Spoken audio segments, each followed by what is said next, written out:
to Mediocre Disc Golf Podcast, an average podcast for the average disc golfer.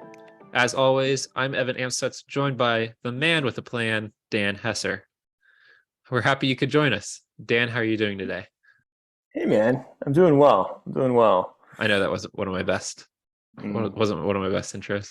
Pretty lackluster. That's fine. I didn't Yeah, have a plan today, so C minus, honestly. Um, start yeah. right before we were recording this. I went to my wife. I'm like, "What? How do I introduce Dan? I don't have any ideas today." No, it's all good. How are you, man? You excited? You get to go play the show this weekend, don't you?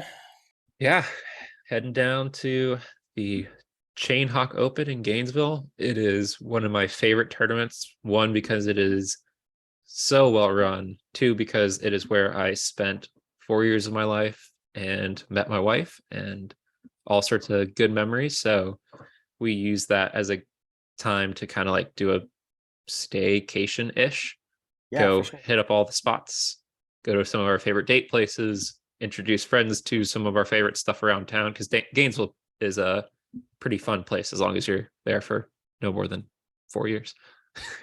If you're there for like a couple days, it's great. Yeah, exactly. So super excited. This is, I think we talked about it last week. It's another one of the first tournaments I did. So Hmm. we're starting to get into I can compare to where I was last year. Yeah, So it's pretty neat. Looking forward to it. yeah, and there's going to be a lot of big names out there, so it'll be cool to like watch some of the pros. That was Hmm. last year. That was one of the funnest things that we did was we followed Calvin and Thomas and Johnny McRae and who's the other guy on we called Noah Five Ash. Yep. Uh, we followed them around for their round. It's just fun to watch, man. You know, people attack like a course that you've played 100 times. It's Hmm. fun. Yeah, it's really cool to see people, like, seeing them on coverage is not nearly like seeing them in person. No, the sound is different when they throw. Hmm. That's the biggest thing that I noticed was the sound is completely different. Well, I was playing with one of our friends earlier this morning, and I was telling him like, "Hey, this is probably around the time that," because he was going to go play another round afterwards, because I had to go back and actually work. And he, I was like, "Yeah, you might run into Paul out here. He's usually out here at around this time." And he's like, "Is it different seeing him out here?" I'm like, "Oh yeah, because he's out here on the blue pads just crushing it, but he looks like he's throwing it as smoothly as like we're playing catch." It's Hmm. pretty insane. The pros make it look so easy. I remember one of the first times I played a course that I'd seen on coverage, and I was like, "Yeah, they're the pros. So if I take like 5 strokes off of what they shot, that'd probably be reasonable." And I wasn't within 20 strokes of what they shot. Like, they make some of the hardest courses I've ever played look so easy. Yeah, yeah. Uh, there's a pretty big difference from the top level to even I would say like advanced. You know what I Hmm. mean? Like a high end top level MPO player playing against an advanced player, they make the advanced player look like a noob. It's Yeah, just absolutely. it's crazy. Yeah, and we talked last week about like it's an approach thing more versus a skill thing, in my opinion. Like in the AM divisions, Hmm. when you get from like even your local pro versus the Torg pros, that is purely a skill thing. Like I remember you telling me about was it Nicholas Hintila? One of the pros you saw in Nashville, he was throwing to his bag Yeah, like that's who it 400 was. feet. That's who it Okay. was. Yeah, it was insane to watch. I Absolutely insane. try that for my warm up all the time now. It is rare that I get 3 of my discs out of 10 within 10 feet of my bag. Like, Bro, and it's ridiculous that he's just doing that casually from 400 feet. that's his warm up is to go put it is to throw his discs out into a field, go collect them, and throw them back and hit his bag with it. Like I was just like, holy shit! Like this is insane, you know? Hmm. Um, quack quack, I know, but it was crazy. It was crazy. Um, Yeah. Well, why don't we bring on someone who's trying to make it up to that level? This week's episode is brought to you by The Disc Shop. One of the best days for a disc golfer is New Disc Day. With different runs of discs, the best way to get exactly what you want is by seeing what you're buying. The Disc Shop in Middleburg, Florida has the largest selection in store in Jacksonville. Want the latest from Discmania? The Disc Shop has you covered. Looking for starter kits to introduce your friends? Head on down to the Disc Shop. If you prefer the convenience of online shopping, head over to thediscshop.com for all your disc golf needs. Listeners get 10% off when using the code MDGPOD at checkout online or by mentioning the podcast while in store. Located halfway between Trinity and Ronnie Van Zant, the Disc Shop is the spot. So this week we have a competitor for our national correspondent spot, Anthony Bodanza, giving Dan a run for his money. Anthony, how you doing? Pretty good. How are you guys? I think if it's a competition, I would like to figure out some stakes for it. Yeah, I'm in, man. I'm in. Let's see. So I've played competitively in 5 different states so far this year. Oh, okay. My first tournament was in Utah. First tournament I ever played in April, and then I won a tournament in Vegas, and then I Which which played. which one in Vegas? It was I won MA2. It was a B tier in Madness 5, presented Okay. by Innova. That Did you play one. Sunset then, It or was like April to May. No, that was actually at the golf, not Idlewild, but the other golf course, Wild the Horse? 9-hole golf course that they have. I forget what Oh, the not ball golf Wild course. Yeah, Horse. no, it Okay. wasn't Wild Horse. It was it's the other one. It's not as good as Wild Horse because I played Wild Horse after, and that was a blast. But The Wild Horse is sick. yeah, so I did. So I got Utah, Nevada. Then I went back and played another tournament in Utah, and then I played 3 or 4 in Colorado. I played leagues in South Dakota, Minnesota, Wow. and I played tournaments in Michigan, Indiana, Illinois, one in Illinois, and then Florida now. So I think I got it. I don't know. I It's think been you a got lot. it, man. I think you got it. Yeah, I was just counting PDGA. I wasn't counting leagues, but yeah, I think you got it, man.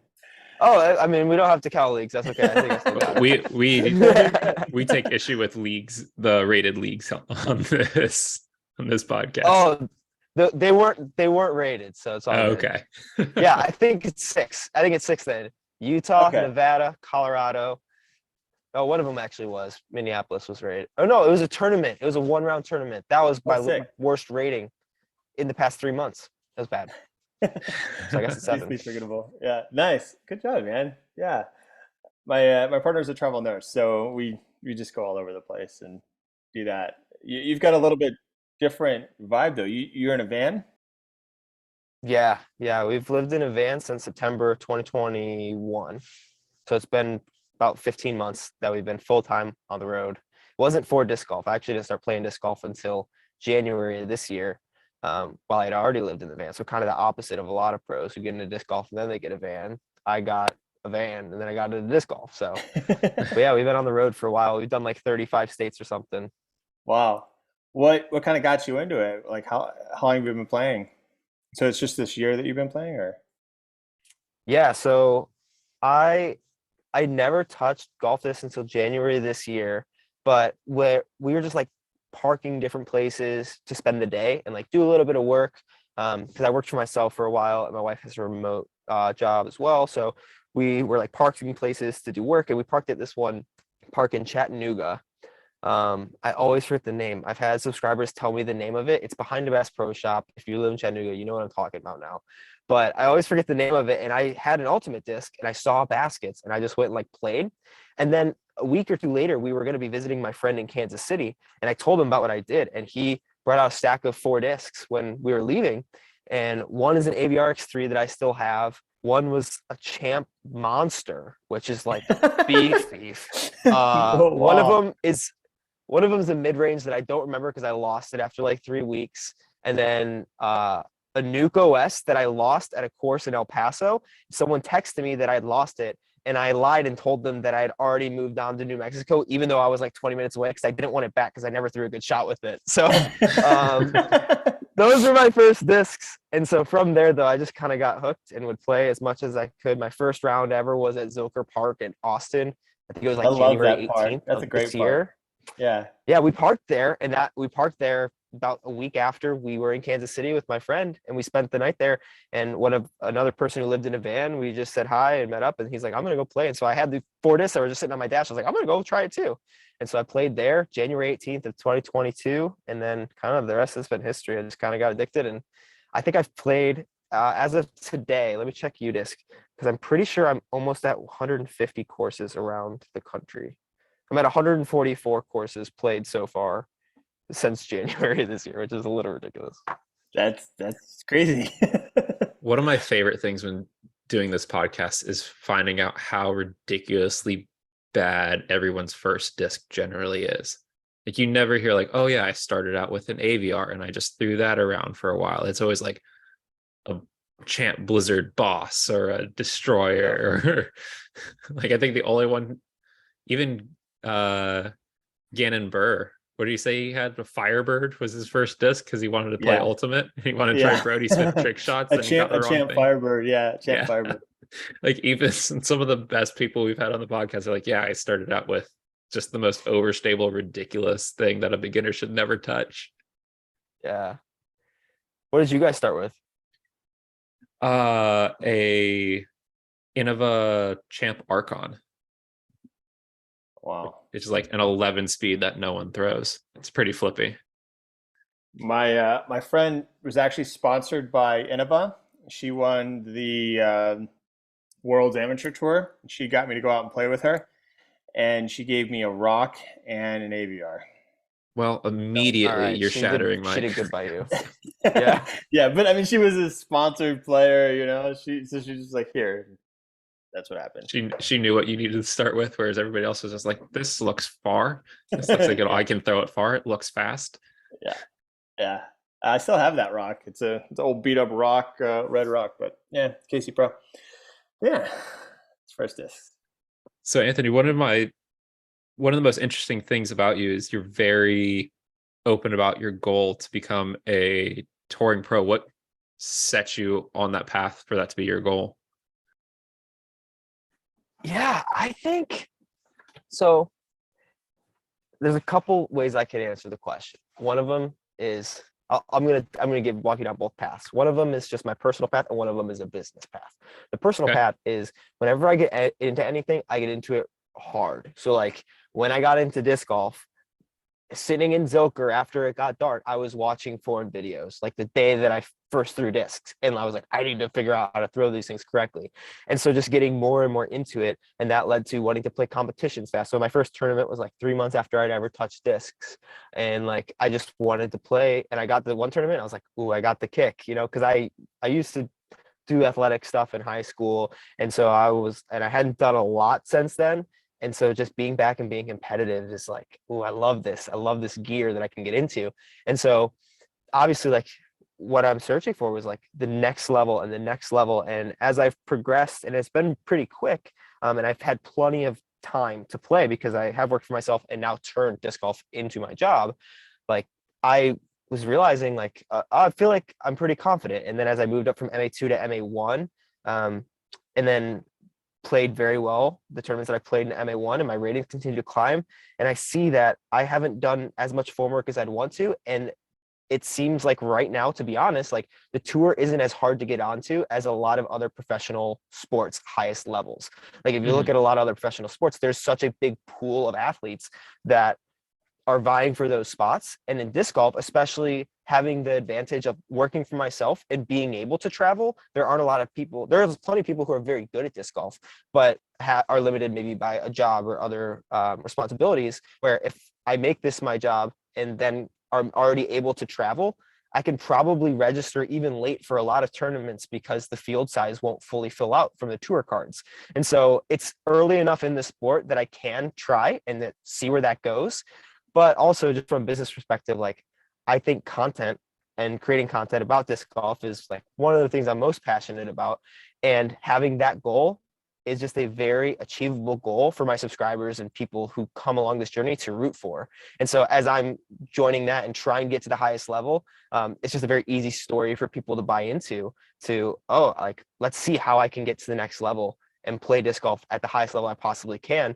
And since I'm already competitive and I already have the time because I've turned this into my job, like, let's just kind of see where it goes. Like, why not aim for the highest that I can? My goal right now is to cash at a Pro Tour event, but I'm seeing, like, once I do that, what's my next goal? Is it a top 20? Is it a top 10 after that? Is it top 5? Is it winning something? I don't know. I don't know if I'm too old or got into it too late to think that high, but might as well set one goal and then try to get the goal and then set a little bit more audacious of a goal, a little bit more audacious after that. Yeah, that makes sense. I see that you started in intermediate. Most people start in like rec and novice. What was that kind of advised to you through someone who you're playing with, or was it just like, I think I'm good enough? It was kind of more of the I think I'm good enough, because part of me getting into everything is that I'm pretty nerdy, so I want to know all the details about things. So I would go onto the PDG websites and be like, when I was signing up for a tournament, I was like, what division? Like, I see these different divisions. What does MA3, MA2, MA1 mean?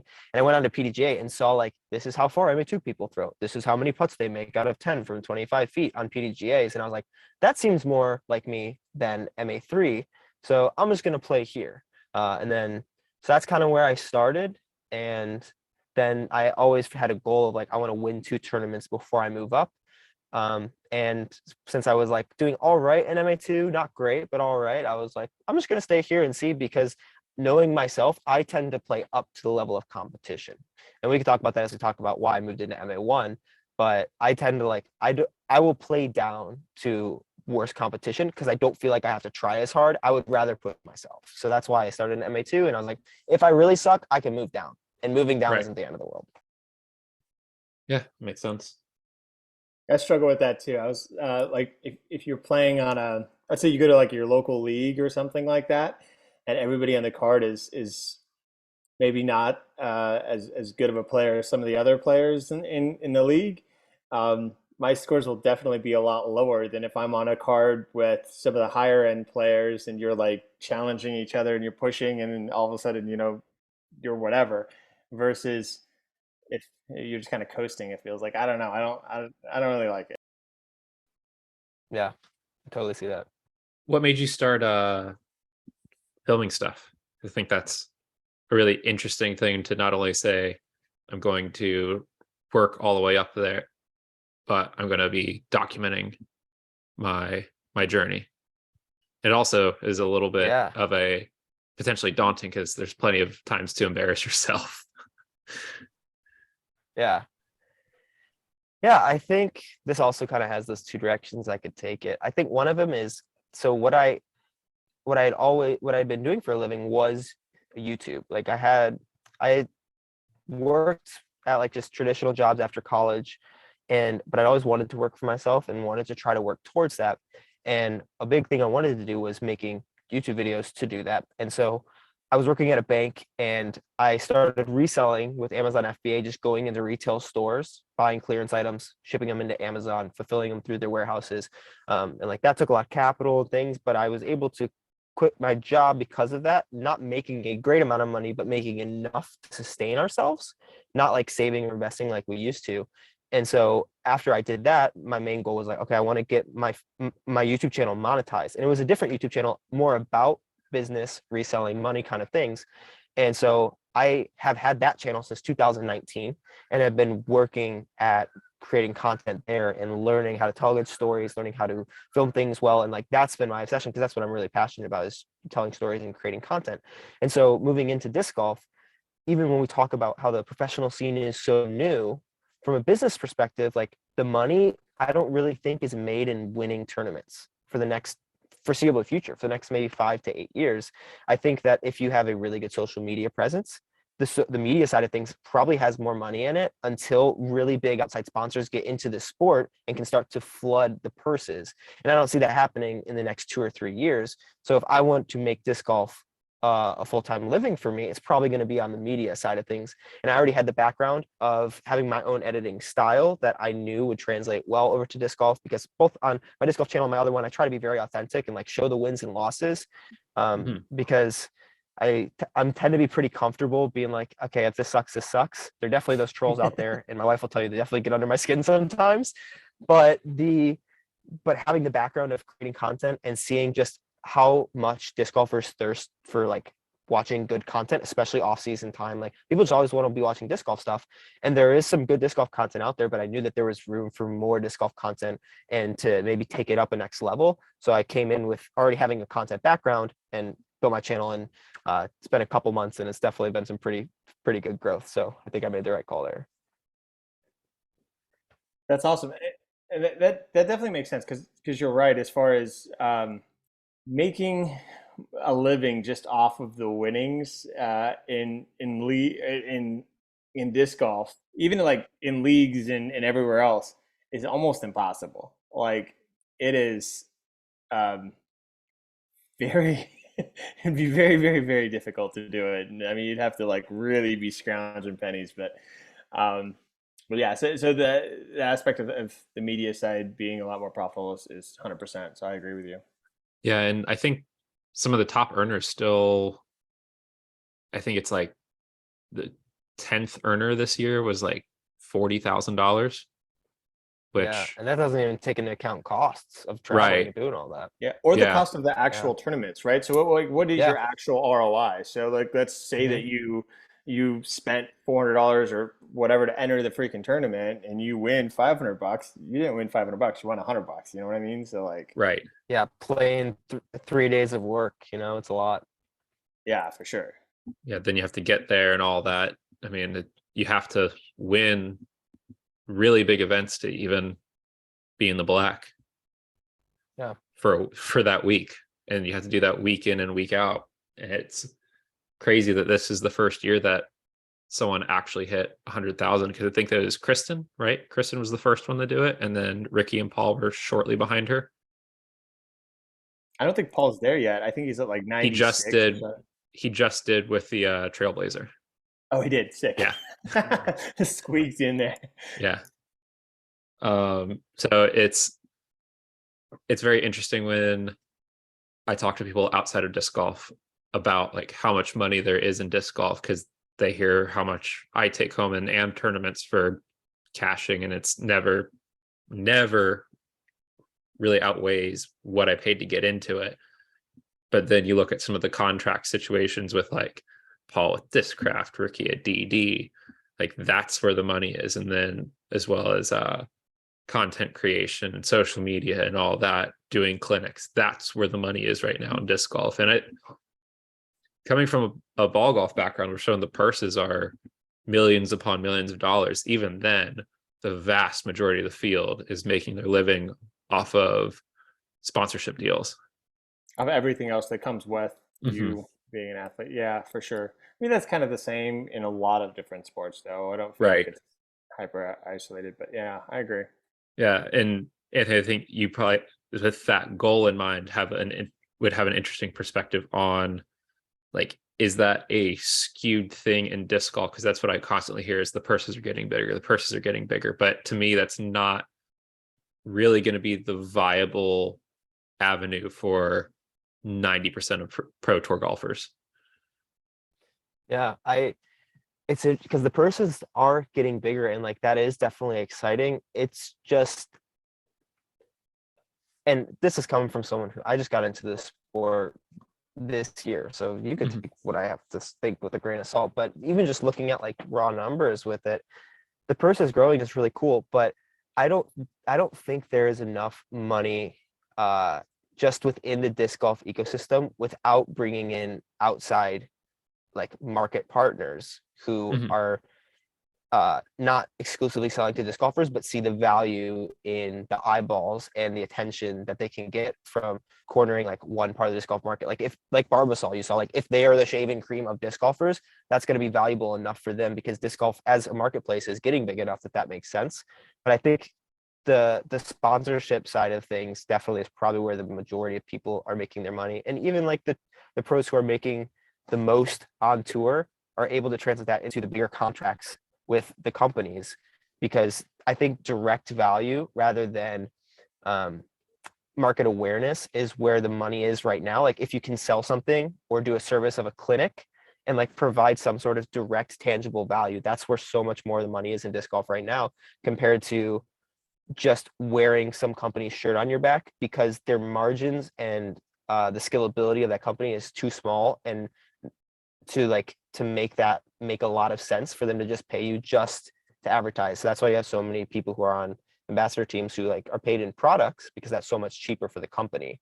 And that's fine for a lot of people, but if you want to look at the money, I think that's why I like YouTube, because on YouTube it's not just like the companies who are paying me, like some direct sponsorships or disc golf sponsorships.